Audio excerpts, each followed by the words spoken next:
जय जय श्री सीताराम।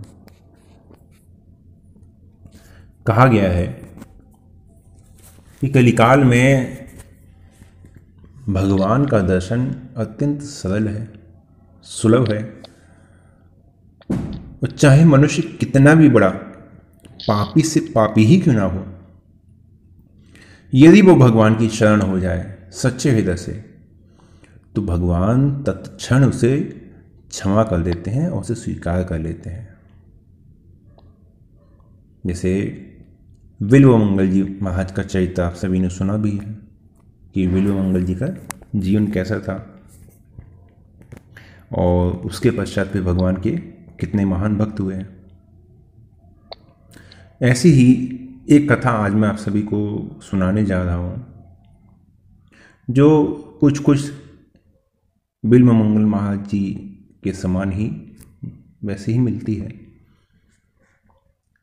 कुरुक्षेत्र जो क्षेत्र लगता है, तो कुरुक्षेत्र में दो भक्त थे, एक ब्राह्मण था और दूसरा था क्षत्रिय। ब्राह्मण का नाम था पुंडरिक और जो क्षत्रिय था उनका नाम था अम्बरीश। नाम तो दोनों का ही ऐसा था जो जैसे भगवान के महानतम भक्त हुए हैं। दोनों में बहुत दोस्ती थी, खाना पीना, टहलना, सोना, जागना, उठना बैठना लगभग एक ही साथ दोनों का होता था। युवा अवस्था थी।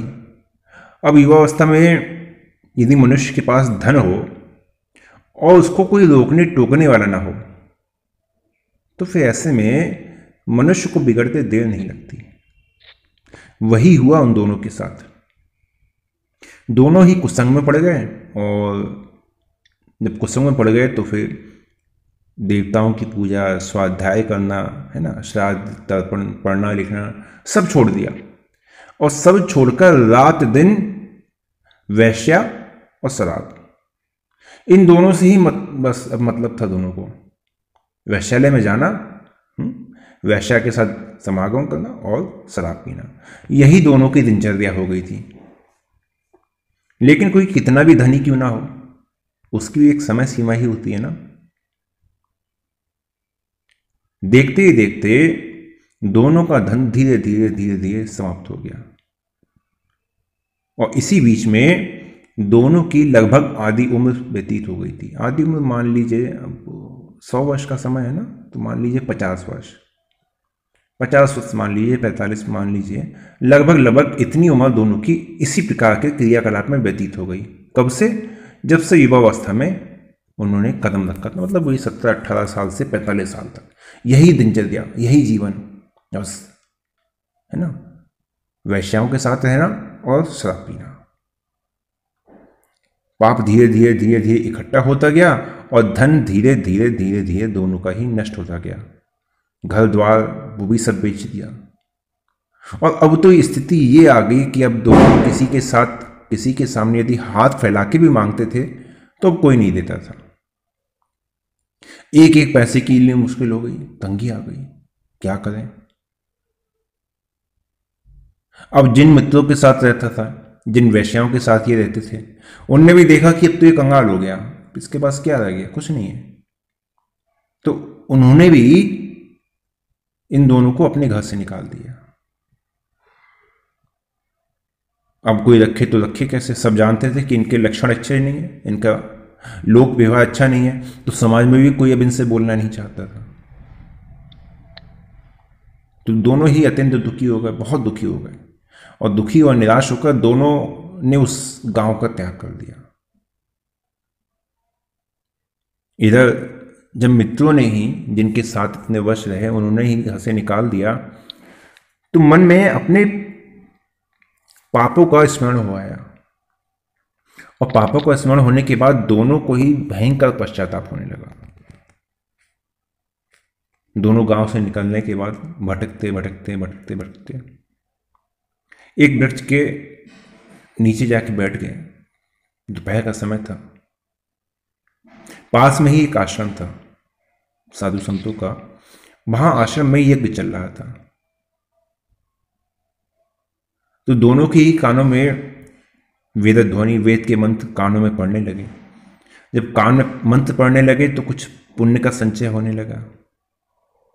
पुण्य का संचय होने लगा तो दोनों ने सोचा कि चलो खाली बैठे बैठे क्या करें, आश्रम में चलते हैं, यज्ञ हो रहा है यज्ञ भी देख लेंगे और हो सकता है आश्रम में कुछ भोजन प्रसाद की व्यवस्था हो जाए। तो दोनों ही उस आश्रम के पास पहुंच गए, है ना। दोनों ही आश्रम में यज्ञशाला के पास पहुंच गए और बड़े ही प्रेम से बड़े ही श्रद्धा से यज्ञ का दर्शन करने लगे। अब एक तो आश्रम का वातावरण वो पवित्र और यज्ञ का दर्शन। अब क्या हुआ, धीरे धीरे दोनों के चित्त वहां पर शुद्ध होने लगा। जब चित्त की शुद्धि होने लगी, अब पूर्व में जो पाप थे वो सब स्मरण होने लगे। जब पाप स्मरण होने लगे तो दोनों वहीं पे और पश्चाताप करने लगे और दोनों ये कहने लगे कि हमारे ऐसे दुष्कृत्य हैं कि संसार से अब हमारा उद्धार कैसे होगा। हमने भोगों में आके विषय लोलुप होकर जानबूझ के ना जाने कितने भयंकर अपराध किए हैं, वो कैसे नष्ट होंगे। अब हम क्या करें? कौन है जो हमें पापों से छुड़ाकर हमें राह दिखलाएगा, हमारा जीवन सुधारेगा? आखिर हम जैसा अभागा कौन होगा, है ना, जिन्होंने अपने कुल को छोड़ा, अपने माता पिता को छोड़ा, अपने धर्म को छोड़ा और केवल पाप की कमाई की। ये सब करने के बाद भी दोनों ने वहां आश्रम में एक ब्राह्मण को देखा जो यज्ञ से थोड़ा अलग बैठे हुए थे। दोनों ने सोचा कि ऐसा करते हैं कि इनसे पूछते हैं, ये कोई शायद उपाय बता सकें। यदि ये कोई उपाय बता दे तो उपाय हम कर लेंगे। अब मन में निश्चय करके दोनों दोस्त पुंडरिक और अम्बरीश दोनों ऋषि के चरणों में गिर पड़े। अपने अपने पापों को दोनों ने कहा कि महाराज ऐसे ऐसी बात हुए, ऐसे ऐसे पाप हमसे हुए हैं और इन पापों से छूटने का आप हमें कोई उपाय बताइए, है ना। अब थे तो ब्राह्मण बड़े दयालु और उन्होंने अपने बड़ा संयम से बड़े धैर्य से दोनों की सारी बातें भी सुनी। लेकिन अब दोनों को वो कुछ उपाय ना बता पाए। दोनों की ओर देखें कि क्या बताएं क्या बताएं, क्योंकि हमारे ग्रंथों में ऐसे पापों के लिए सीधे सीधे दंड का विधान है। दंड मिलेगा, नरक मिलेगा। तो अब यज्ञशाला की जो ब्राह्मण है वो तो है ना ज्ञानी है। अब कोई भक्त से बात होती है तो बात अलग थी। अब ज्ञान के बल पर तो अब तो शांत हो गए कि क्या बताएं। कोई ऐसा प्रायश्चित दिखाई नहीं देता जिससे इनके जो प्रबल पाप है इनका नाश हो सके। उधर जब ब्राह्मण को दोनों मित्रों ने इस प्रकार से चुप देखा तो दोनों के मन में और निराशा हो गई। अरे हमारे पापों का कोई प्रायश्चित ही नहीं है। वहां पे उन सब के बीच एक भक्त महाराज बैठे हुए थे। तो उन्होंने बड़े ही प्रेम से मुस्कुराते हुए दोनों को अपने पास बुलाया और दोनों से कहा कि घबराओ मत, तुमने प्रायश्चित किया है, तुमसे जो भी पाप हुए हैं उसकी तुम चिंता मत करो, तुमने प्रायश्चित कर लिया, तुम घबराओ मत। तुम ऐसा करो, तुम भगवान के शरण हो जाओ, क्योंकि भगवान अपने शरणागत के संपूर्ण जो पाप हैं उनको तुरंत नष्ट कर देते हैं। और तुम तो अपने पापों के लिए पश्चाताप भी कर रहे हो। ये अच्छा लक्षण है, क्योंकि जो मनुष्य पूर्व में अपने जो भी पाप होते हैं यदि उनके लिए पश्चाताप करता है और आगे उन्हें दोबारा ना करने का संकल्प ले लेता है, अपना शेष जीवन भगवान के चरणों में सौंप कर भगवान का भजन करने लगता है, उसके पाप नष्ट हो जाते हैं और भगवान की कृपा से वो भगवान के दुर्लभ दर्शन भी प्राप्त कर लेता है। कब, किस परिस्थिति में? जो पाप हुआ है उनका पश्चाताप हो, पश्चाताप शुद्ध हो, दोबारा पाप न करने का संकल्प हो और साथ ही साथ भगवान की शरण हो। यदि ये तीन व्यवस्था बन जाए तो भगवान के दुर्लभ दर्शन इस कलिकाल में प्राप्त हो ही जाते हैं। तो दोनों ने कहा कि महाराज फिर हम लोग क्या करें, हमें कोई उपाय आप बताइए।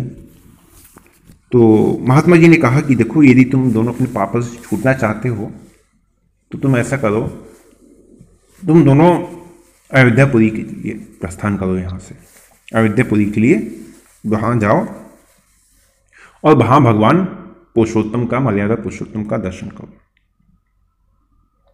उनके दर्शन से ही तुम्हारे जितने पाप हैं वो सब नष्ट हो जाएंगे। तो उनकी शरण हो जाओ, वे तुम्हारा मनोरथ पूर्ण अवश्य करेंगे। अब भक्त महाराज से दोनों को उपदेश प्राप्त हो गया। अब दोनों में बड़े हर्ष के साथ, बड़े प्रेम के साथ वहाँ से फिर अयोध्यापुरी के लिए चल दिए।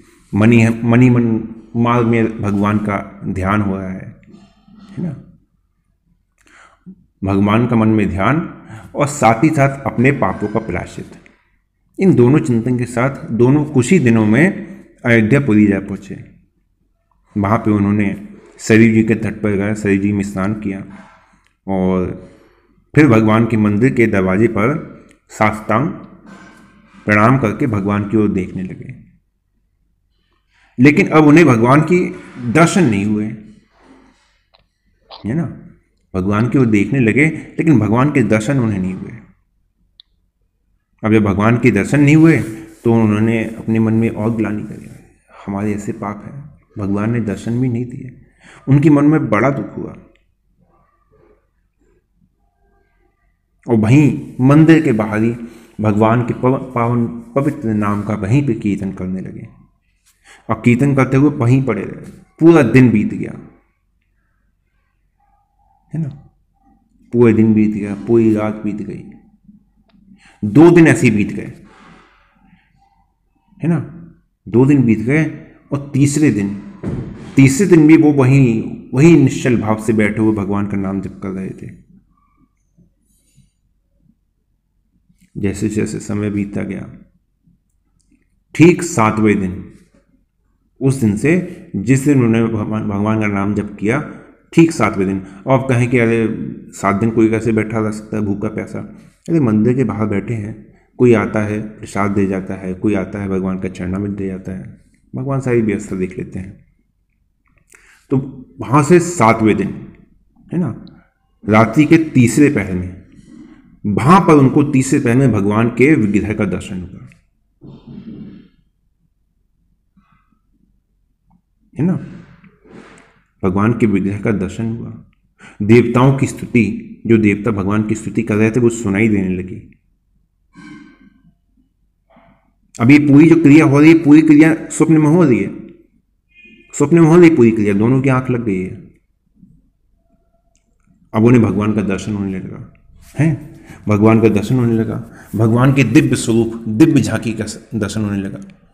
भगवान के चरणों में रत्न जटित पादुकाएं हैं, खिले हुए कमल के समान भगवान के नेत्र हैं, भगवान के मुख में प्रसन्नता है, भगवान के बामांग में माता विराजमान है, जो भगवान को पान का बीड़ा बना के दे रही हैं। देवता, सिद्ध, सनकादि मुनि सब सर झुकाए, सब हाथ जोड़े भगवान की स्तुति कर रहे हैं। भगवान मुस्कुराते हुए सबको अपना दर्शन दे रहे हैं। नारद आदि मुनि, गंधर्व सब भगवान के सामने मनोहर गीत, बड़ी सुंदर झांकी का उनको दर्शन हुआ, है ना। प्रहलाद आदि जो 12 भागवत हैं सब भगवान के सामने बैठे हुए हैं, भगवान के नाम का जप कर रहे हैं और भगवान के मस्तक पर अनवरत रूप से, निरंतर रूप से पुष्प की वर्षा हो रही है। इस प्रकार से जब बढ़िया सुंदर स्वरूप से उन्होंने भगवान का दर्शन किया तो दर्शन करते ही उसी क्षण पुंडरीक और अम्बरीश दोनों मित्रों को सारी विद्याएं प्राप्त हो गई। सरस्वती माता मानो उनकी जीवा पर आके बैठ गई हों। वेदों ने उनके हृदय में स्थान कर लिया और हाथ जोड़कर फिर भगवान का जो स्वरूप उनको दिखाई दिया, दिव्य स्वरूप, उस स्वरूप की बार बार प्रदक्षिणा करके दोनों अत्यंत प्रेम से भगवान के सामने दंडवत होकर दोनों विभिन्न प्रकार से वेदों के जो माध्यम के द्वारा भगवान की सुंदर स्तुति करने लगे।